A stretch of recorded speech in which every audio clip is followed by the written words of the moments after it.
నమస్తే, welcome to Telugu one cinema.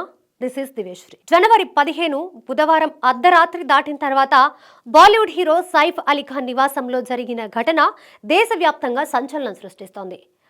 Saif పై గుర్తు తెలియని వ్యక్తి కత్తితో దాడి చేశాడని, ఆ దాడిలో సైఫ్ శరీరంపై 6 గాయాలయ్యాయని వైద్యులు తెలియజేశారు. అంతేకాదు, వెన్నులో తీవ్ర గాయం కావడంతో దానికి శస్త్రచికిత్స చేశారు.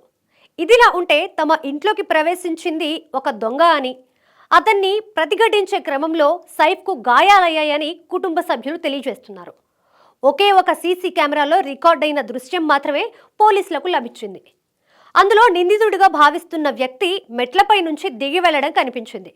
మరుసటి రోజు ఆ వ్యక్తిని అదుపులోకి తీసుకొని ప్రశ్నించారు పోలీసులు.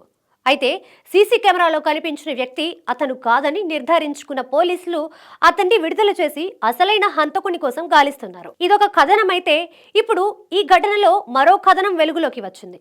అయితే ఇవన్నీ బయట వినిపిస్తున్న మాటలే. నిజ నిజాలు ఏమిటి అనేది పోలీసులు తేల్చాల్సి ఉంది. బుధవారం అర్ధరాత్రి వరకు సైఫ్ ఇంట్లో పార్టీ జరిగిందని, ఆ పార్టీలో కరీనా కపూర్ కూడా పాల్గొందని తెలుస్తోంది.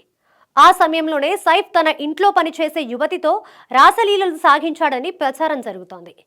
ఆ యువతి ప్రియుడు సైఫ్ దగ్గర డ్రైవర్గా పనిచేస్తున్నాడు.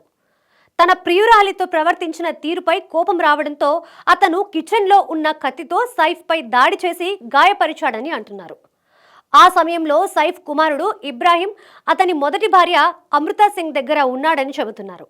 అంతేకాదు, సైఫ్ గాయపడిన గంట తర్వాత కరీనా కపూర్కి సమాచారం వెళ్లిందనే వార్తలు కూడా వస్తున్నాయి. ఈ విషయాలన్నీ ప్రచారంలోకి రావడంతో సైఫ్ కుటుంబం ఈ ఘటనపై కట్టుకథలు చెబుతోందని, జరిగిన విషయాన్ని కప్పిపుచ్చడానికే దొంగ తమ ఇంట్లో ప్రవేశించాడని అందరినీ తప్పుదోవ పట్టిస్తున్నారని అంటున్నారు.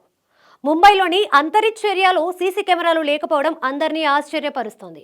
అందులోనూ ఒక స్టార్ హీరో ఇంట్లోకి ఒక సాధారణ వ్యక్తి ఎలా ప్రవేశిస్తాడు అనే ప్రశ్నలు కూడా లేవనెత్తుతున్నాయి. ఇప్పటి వరకు సైఫ్ కుటుంబం చెప్పిన కథ, బయట ప్రచారంలో ఉన్న విషయాలను పరిశీలిస్తే ఆ ఇంట్లో బుధవారం అర్ధరాత్రి ఏదో జరిగి ఉంటుందనే అనుమానం అందరికీ కలుగుతోంది. మరి పోలీసులు తమ విచారణలో ఎలాంటి విషయాలు బయట పెడతారో అని అందరూ ఆసక్తిగా ఎదురుచూస్తున్నారు.